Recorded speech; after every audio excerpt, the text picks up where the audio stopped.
आदाब। JKS news के उर्दू खबरनामे में आपका खैर मकदम। मैं हूं आपके साथ आलम खान। अगला खबरों पर आगे बढ़ने से कबल आइए नजर डालते हैं इस वक्त की अहम सुर्खियों पर। एलजी मनोज सिन्हा ने एसोसिएशन ऑफ इंडियन यूनिवर्सिटी के नए तैनात शुदा वाइस चांसलर्स की गोलमेज कॉन्फ्रेंस से किया खिताब।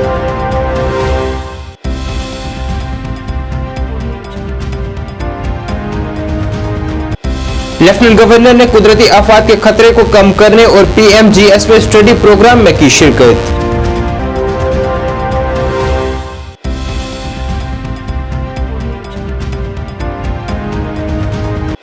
फारूक अब्दुल्ला ने फलस्तीन में आम हलाकतों की शदीद मजम्मत। कहा 1917 से इसराइल ने फलस्तीन पर किया है नाजायज कब्जा।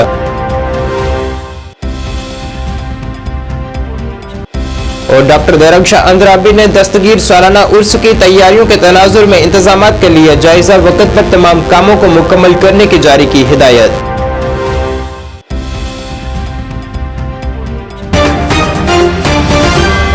अब खबरें तफसील से। लेफ्टिनेंट गवर्नर मनोज सिन्हा ने आज एसोसिएशन ऑफ इंडियन यूनिवर्सिटीज के ज़ेरे एहतमाम मुल्क की मुख्तलिफ यूनिवर्सिटीज के नौ तैनात शुदा वाइस चांसलर के साथ गोलमेज कॉन्फ्रेंस से खिताब किया है। 3 रोजा मुबाहसे में यूनिवर्सिटी गवर्नेंस, तावन और तालीमी दुनिया में इख्तिराअ को फरोग देने पर तवज्जो दी जाएगी। इस दौरान लेफ्टिनेंट गवर्नर ने कहा है कि दुनिया भर में आला तालीमी इदारे बुनियादी तब्दीलियों से गुजर रहे हैं। यूनिवर्सिटियों और कॉलेजों को मुसलसल तरक्की करती हुई दुनिया में मुतलका रहने के लिए कौमी तालीमी पॉलिसी 2020 के साथ मुंसलिक एडजस्टमेंट के मनसूबाबंदी और तालीमी तैयार बनाना होगा। उन्होंने कहा है कि ग्लोबल साउथ के बहुत से ममालिक अब बैनुल-अक़वामी तुलबा के अंदराज पर तवज्जो मरकूज कर रहे हैं, लेकिन हम पीछे रह गए हैं। इसके बरअक्स हम सबसे ज्यादा तुलबा को बैरून मुल्क भेजते हैं। सबसे पहले मैं सभी सम्मानित वाइस चांसलर का जम्मू कश्मीर में हृदय से स्वागत करता हूं। वर्तमान परिप्रेक्ष्य में नवनियुक्त वाइस चांसलर्स का यह राउंड टेबल इस वर्ष Y20 समिट और आदरणीय राष्ट्रपति जी के दीक्षांत समारोह में उपस्थिति के पश्चात यूनिवर्सिटी ऑफ कश्मीर का सबसे महत्वपूर्ण कार्यक्रम मैं मानता हूँ, जहाँ वर्तमान एजुकेशन सिस्टम तथा भविष्य की चुनौतियों को ध्यान में रखते हुए आप सभी अपने आइडियाज़ और ओपिनियन शेयर करेंगे तथा फ्यूचरिस्टिक कोलैबोरेशन का एक मैकेनिज्म तैयार करेंगे। मैं डॉक्टर पंकज मित्तल जी का भी आभारी हूं, जिन्होंने ये आयोजन कश्मीर विश्वविद्यालय में रखा है। अगर ऐतिहासिक दृष्टिकोण से देखा जाए तो किंग आर्थर जब राउंड टेबल मीटिंग्स की शुरुआत की जब उन्होंने, तब उसकी कुछ परिकल्पना समुद्र मंथन जैसी थी, ताकि सभी बैरन की चर्चा से समाज मानवता के लिए कुछ नए विचार निकल सके। मुझे विश्वास है उसी भावना से श्रीनगर में वाइस चांसलर्स राउंड टेबल विश्वव्यापी दृष्टिकोण के साथ सभी संबंधित यूनिवर्सिटीज एवं देश के अन्य हायर एजुकेशन इंस्टीट्यूशंस के लिए नए विचार तथा ट्रांसफॉर्मेशन के लिए व्यापक प्राथमिकताएं, ब्रॉड प्रायोरिटीज 3 दिन के मंथन में तय करेगा। लेफ्टिनेंट गवर्नर मनोज सिन्हा ने कुदरती आफात के खतरात को कम करने और पीएमजीएसवाई स्टडी के प्रोग्राम में शिरकत की है, जिस दौरान उनके हमरा दीगर के नामवर शख्सियात भी मौजूद रहीं। So thank you very much indeed. और अब 13 अक्टूबर को international day for disaster risk reduction मनाया जाता है, जिसका महत्वपूर्ण उद्देश्य डिजास्टर जोखिम को कम करना, लेकिन इससे होने वाले नुकसान को निश्चित रूप से कम किया जा सकता है। हमें यह सुनिश्चित करना होगा कि आपदा की वजह से एक भी व्यक्ति की जान न जाए, और इसके लिए सबसे शक्तिशाली माध्यम है कि हम पहले से तैयार रहें। रिएक्शन की बजाय पूरा सिस्टम प्रोएक्टिव होकर के कैसे काम करे, ये स्थिति हमें बनानी है। मैं जानता हूं जम्मू कश्मीर की भौगोलिक स्थिति की वजह से हमारे सामने चुनौतियां बड़ी हैं, और इसलिए जम्मू कश्मीर में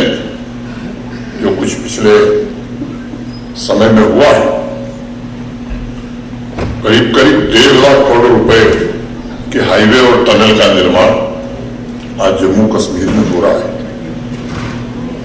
इतना बड़ा इन्वेस्टमेंट इसलिए हो रहा है ताकि यहाँ का पर्यावरण भी सुरक्षित रहे, क्वालिटी ऑफ इंफ्रास्ट्रक्चर के द्वारा लोगों के जीवन और आजीविका दोनों को सुरक्षित किया जा सके। नेशनल कॉन्फ्रेंस सदर डॉक्टर फारूक अब्दुल्ला ने फलस्तीन में हो रही आम हालातों की शदीद मजम्मत की है। उन्होंने कहा है कि इसराइल ने 1917 से फलस्तीन पर नाजायज तरीके से कब्जा किया हुआ है। उन्होंने कहा है कि बातचीत से तमाम मामला को हल किया जाना चाहिए। साथ ही उन्होंने नामवर सहाफी गुलाम नबी खयाल की वफात पर भी गहरे दुख का इजहार किया है। वाज़ेह रहे कि गुलाम नबी खयाल मुख्तसर अदालत के बाद श्रीनगर में वफात पा गए हैं। ये एक ट्रेजर थे, इनकी कंट्रीब्यूशन न सिर्फ आदमी सियासी कंट्रीब्यूशन भी इनकी बहुत बड़ी थी। हम नहीं जानते, कई हमारे जवान नहीं जानते। और हर वक्त अगर आप इनकी राइटिंग देखें उसमें कश्मीरियों के बारे में हर वक्त किसी न किसी तरीके से बयान कश्मीर में बहुत कश्मीर में आगे थे, जवान थे। और मेरे वालिद के साथ भी इनके बहुत अच्छे ताल्लुकात थे, बहुत ताल्लुकात थे। और आज 2 दिन पहले ये गुजर गए। हमें एक बहुत बड़ी शख्सियत खो दिया है। मैंने इनके खानदान बच्चों से कहा है, इनके लिटरेचर बहुत है। मैंने इनसे गुजारिश की है कि ये अगर उसको कंपाइल करके पूरा कश्मीर यूनिवर्सिटी के इकबाल लाइब्रेरी, तो वहाँ पे एक प्रिजर्व भी होगी और लोग पढ़ भी सकेंगे। और आगे भी लोग जो आने वाले होंगे वो ख्याल से अपनी पहचानने लगेंगे। ऐसी शख्सियतें मरती हैं, ज़रूर इस दुनिया से चली जाती हैं, मगर वो सब ट्रेजर यहाँ छोड़ के जाते हैं, जिसका फ़ायदा हमारे बच्चे, आने वाले बच्चे उठाएंगे। अफसोस तो मुझे इस बात का है कि अरब मुल्कों में मैंने कोई ऐसी आवाज़ नहीं सुनी कि वहाँ के लोगों के बारे में एहतजाज करें, यूनाइटेड नेशन को जगाए, दुनिया को जगाए। अब देखिए, बीबीसी ने उनकी खबर को पहले दिया नहीं था, तो अब देखिए लंदन में किस तरह उनके बीबीसी को घेराव किया। कि जब तुम कहते हो कि हम सच बयान करते हैं, तुम आज सच क्यों नहीं बयान करते? अफसोस इस बात का है कि हिंदुस्तान जो जवाहरलाल नेहरू के वक्त से फ़लस्तीन के साथ रहा है और फ़लस्तीन के लिए हर वक्त कहा है कि जो उन पर जुल्म हो रहा है उसको ख़त्म करो। यहूदियों को वहाँ बसाया गया 1917 में, अंग्रेज़ों ने साजिश की और फ़लस्तीनियों की ज़मीन उनको दी और वो बढ़ते गए और फ़लस्तीन की ज़मीन को और भी और काबू कर कब्जा करने लगे। और जो वहाँ पे लोग हैं, एक अपार्टाइड का मामला है जैसे साउथ अफ्रीका में थे, काले और गोरों में, वहाँ जो जुल्म वो मुसलमानों पे कर रहे हैं, मैं बयान नहीं कर सकता। अफसोस इस बात का है कि हम आज हिंदुस्तान में वो आवाज़ नहीं है। जम्मू कश्मीर वक्फ बोर्ड की चेयरपर्सन डॉक्टर दरख्शां अंद्राबी ने पीर दस्तगीर रहमतुल्लाह अलैह के सालाना उर्स के इंतजामात का सिलसिले में श्रीनगर इंतजामिया के साथ आज एक जायजा मीटिंग की सदारत की है। ये मीटिंग वक्फ मरकजी दफ्तर श्रीनगर में मुनक़द हुई है, जिसमें श्रीनगर इंतजामिया, श्रीनगर म्यूनसिपल कॉरपोरेशन, KPDCL, जल शक्ति, Srinagar police, traffic police, regional transport office, fire and emergency service, सेहत खिदमात, R&B के नुमाइंदों ने शिरकत की है।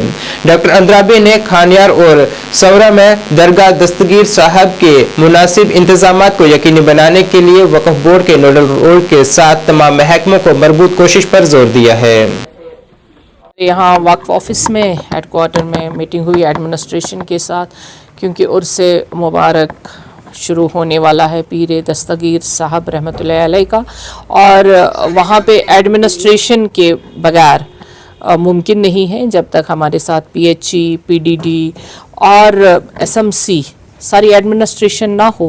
पुलिस सबों का कोऑपरेशन इसमें होना बहुत लाजमी है और 11 दिन का सफ़र के बाद ये इख्तिताम पजीर हो जाएगा, लेकिन तब तक शब खानी और रोज़ वहाँ पे ज़ायरीन आते हैं, उनके लिए ट्रांसपोर्ट का इक़्तिदाम और बाकी चीज़ें रहनी चाहिए, इसीलिए आज ये मीटिंग हुई हमारे ऑफिस में।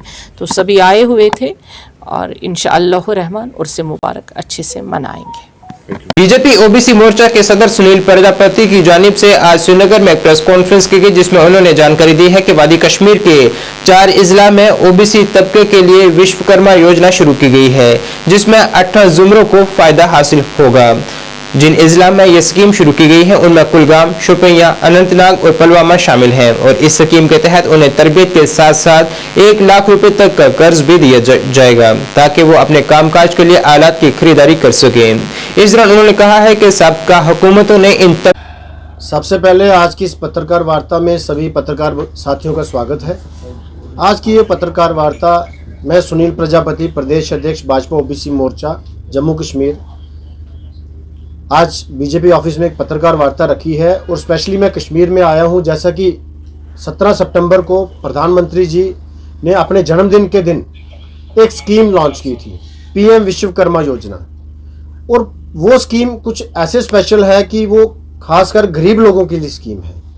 और जैसा उसमें दिखाया था जिस दिन स्कीम लॉन्च हुई थी कि ये जो कारीगर समाज है, जो जिन्होंने अपना ट्रेडिशनल जो नई टेक्नोलॉजी आने से अपनी ट्रेडिशनल पैतृक, जो जैसे कोई ट्रेडिशनल काम होता है बाप करता है आगे बेटा चलाता था, लेकिन टेक्नोलॉजी आने से वो काम खत्म हो गए। उसी को थोड़ा सा बढ़ावा देने के लिए, सपोर्ट देने के लिए प्रधानमंत्री जी ने जो स्कीम लाई है पीएम विश्वकर्मा योजना, ये अभी जम्मू कश्मीर में 4 जिलों में लॉन्च हुई है। साउथ कश्मीर में कुलगाम, पुलवामा, अनंतनाग और शोपियां।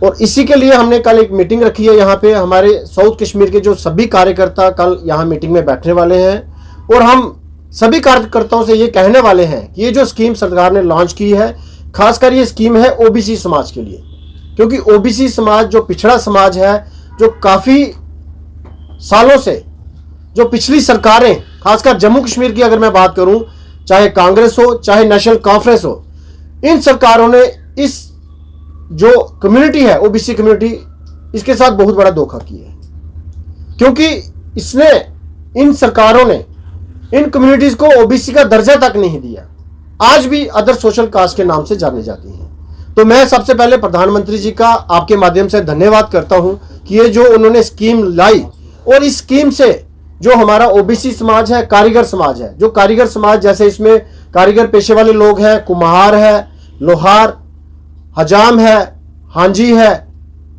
फिर उसके बाद अपना तरखान है, मोची है, नाव बनाने वाला है, और भी पेशे 18 तरह के पेशे हैं जो, और तकरीबन सारा 90% इसमें ओबीसी समाज कवर होता है। तो इसके लिए मैं सरकार का धन्यवाद करता हूं और आने वाले समय में हमारे जितने कार्यकर्ता होंगे इस स्कीम को ग्राउंड तक पहुंचाएंगे और घर घर तक जो इस स्कीम का बेनिफिट जिन जरूरी गरीब लोगों को चाहिए उन तक पहुंचाएंगे। और आने वाले समय में ये जो स्कीम है ग्राउंड में इंप्लीमेंट होगी और जितना हमारा कारीगर समाज है इस स्कीम का बेनिफिट उठाएगा। कपवाड़ा बारामूला शाहरा पर वबोदपुरा हिंदवाड़ा के मकाम पर आज पेश आए सड़क हादसे में कम से कम 12 अफराद जख्मी हो गए हैं। यह हादसा आज उस वक्त पेश आया जब 4 गाड़ियां आपस में टकरा गई, जिसमें एक बस और 3 कार शामिल थीं, जिसमें 12 अफराद जख्मी हुए हैं, जिन्हें इलाज के लिए नजदीकी अस्पताल मुंतकिल किया गया है। यहाँ फिलहाल उनका इलाज जारी है।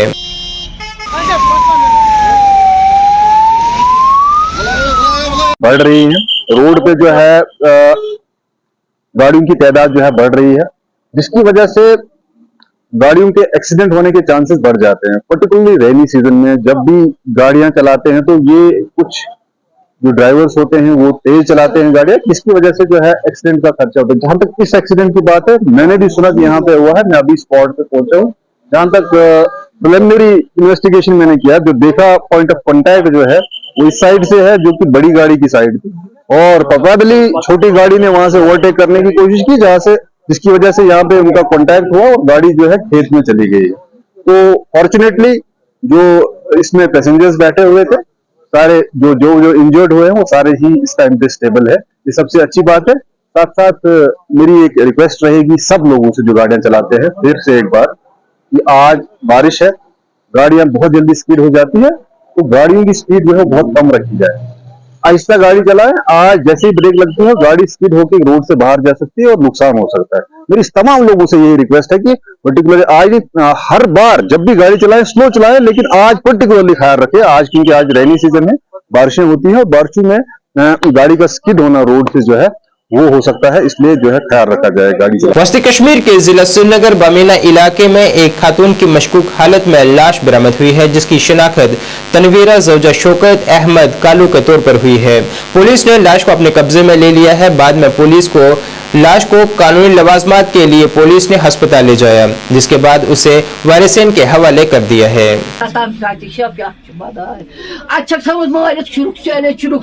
आया खदायो हो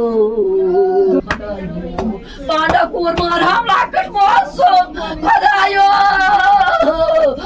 मार दस दे दस वाले खदायो ये माल छमिस ये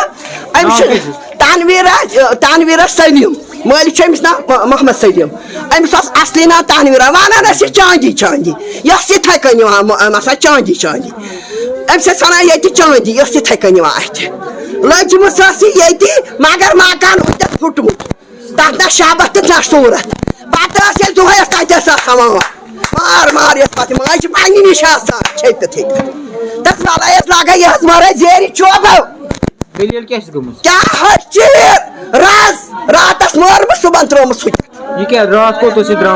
अदालतस मज द्राम लकट बच्ची ये नफर पे गुर सह क्या पोशा अमिस पत गोमुत बिचार हटिस क्या मरमत ये शेख तम तमिस डस्टबिन दिवान तथ वो अमिस अंद पुलिस पुलिस तम दुब फिरम अत वो तम वोनमुत ये पत बे कर्म इन्फॉर्मेशन पुलिस के जरिए इन्फॉर्मेशन ग तमो वन फल लाश बे हसबैंड आमुत शौकत वोनमुत दुलबर छ लाश तम कित वो दुलबर छ लाश ये अस लज पाई तमिस कित लज अजीन कतिल ये अमिस कर कर तमिस खुदाई इंसाफ जेलस मज गूर ददरू दन। सीआरपीएफ की 181वीं बटालियन की जानिब से पाकिरपुरा बडगाम में एक मुफ्त तिब्बी कैंप मुनक़िद किया गया। इस तिब्बी कैंप में बड़ी तादाद में मरीजों ने शिरकत कर अपनी सेहत की जांच करवाई है और माहिर डॉक्टरों से अहम मशवरे भी हासिल किए हैं। इस दौरान मरीजों में मुफ्त अद्वियात भी तकसीम की गई हैं। इस कैंप का इफ्तिताह बटालियन के कमांडेंट DK दोबराई ने किया है। मेडिकेट करने का काम किया और काफ़ी अच्छा रिस्पॉन्स रहा। मौसम जरूर ख़राब है लेकिन काफ़ी लोग आए और काफ़ी अच्छी तरीके से उन्होंने हम लोगों ने अच्छी दवाइयाँ और इस काम के लिए हमारे पास डॉक्टर इकबाल जो चरासरी से हैं और हमारे डॉक्टर्स की टीम, हमारे डॉक्टर मौजूद जो मेडिकल अफसर हैं हमारे सारे ऑफिसर मौजूद रहे और बहुत अच्छे तरीके से मौसम खराब होने के बावजूद भी बहुत अच्छे लोगों का रुझान रहा। लोग आए और बढ़ चढ़ हाँ पाखरपुरा हम लोग इसको कराते रहते हैं और पाखरपुरा हमारी कंपनी है और बहुत सारे गांव जो हैं यहाँ के कुछ पुलवामा से भी बॉर्डरिंग एरिया है, तो पुलवामा से भी 2-3 गांव जो हैं उनके लोगों ने भी यहाँ आने का काम किया है और पाखरपुरा का जो एरिया है वो काफ़ी थोड़ा बिखरा हुआ भी है और एक पूरा पहाड़ी गुजर बकरवाल लोग इधर पे हैं तो उन लोगों को भी ज़रूरत महसूस होती है, तो इस वजह से हमने इस एरिया को चूज़ किया है। और ऐसे अभी इसके पहले हमने काफी में किया था, इसके पहले एक कैंप हमारा यूथ में भी हुआ था, 2 कैंप और एक होशियार में और बाकी एक बिरवा हरदापुर की तरफ करने का प्लान है हमारा। तो हम लोग समय समय पे लोगों को सबका फीडबैक लेने के बाद ही कैंप को ऑर्गेनाइज करते हैं कहाँ पे इसका ज़्यादा फायदा और लाभ लोगों को पहुँचा सकें। डायबिटीज के डॉक्टर आए हैं, कमजोरी के डॉक्टर आए, जैसे एक ब्लड मैंने लिया है तो ये बड़ी अच्छी बात है। तो मैं कहता हूँ ये कैंप लेने में एक बार लगना और चाहिए और हम सीओ साहब का बहुत ही मशहूर है और यहाँ का जो SHO साहब मधुसूर साहब है उसने भी इसमें अपना योगदान दिया है। बाकी उसको समय समय हम ट्रीट करते हैं यहाँ पे, उसके अकॉर्डिंग मेडिसिन देते हैं लोगों को जो कि फ्री है और बच्चों में भी हम काफ़ी जो सिरप्स हैं उसके मल्टीविटामिन्स वाले न्यूट्रिएंट सप्लाई देते हैं ये सब तरह के महसूस होते हैं। हमारे इसके बाद 2 मेडिकल कैंप बचे हैं, जो मोस्ट प्रोबेबली एक हार्ट पंजू की तरफ होगा, वीरवा खान साहब के इन्वॉल्वमेंट की। राजौरी जिले के बागला डोक इलाके में आज मियां बीवी पुरअसरात हालत में मुर्दा पाए गए हैं। एक अहलकार ने बताया है कि दरमियानी रात मोहम्मद आजम वल्द मोहम्मद खान और उसकी बीवी गुलजार बेगम, जो कि एक आंगनवाड़ी हेल्पर है, सागला कंडी मौजूदा बागला डोक में पुरअसरार हालत में मुर्दा पाए गए। इनका ताल्लुक जम्मू डिवीजन के जिला राजौरी की तहसील कोटरंका के गांव कंडी से है। दूसरी जानिब पुलिस ने इस सिलसिले में तफ्तीश शुरू कर दी है।